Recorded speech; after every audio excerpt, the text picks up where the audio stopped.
MIM चे आमदार या ठिकाणी म्हटले होते की इस देश में रहना होगा तो वंदे मातरम कहना होगा, तर त्यावेळेस त्यांनी म्हटलं की आम्ही वंदे मातरम म्हणणार नाही. या लोकांनी काय षडयंत्र रचलेलं आहे की हिंदुस्थानामध्ये राहायचं, इथं मुलं पैदा करायची, इथली हवा घ्यायची आणि औरंगजेबाची या ठिकाणी पुष्टी करायची. अध्यक्ष महोदय, अशा लोकांना या सभागृहामध्ये बसण्याचा अधिकार नाहीये.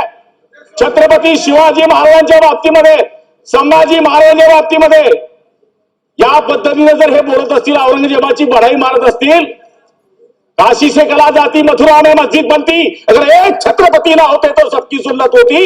अशा छत्रपती शिवाजी महाराजांच्या बाबतीमधल्या असे जर उद्गारे औरंगजेबाची अवलाद करत असतील तर अध्यक्ष महोदय यांच्यावर देशद्रोहाचा गुन्हा दाखल केला गेला पाहिजे. अध्यक्ष महोदय, ज्यांनी धर्मांतर करण्याकरता किती लोकांना इथे धर्मांतर केले, किती लोकांना वाटवलं, किती मंदिरं उद्ध्वस्त केली, अशा औरंगजेबाची पुष्टी या सभागृहामध्ये केली जाते. अध्यक्ष महोदय, हे सभागृह आहे, हे धार्मिक सभागृह नाहीये, हे सभागृह कायदा बनवणारं सभागृह आहे.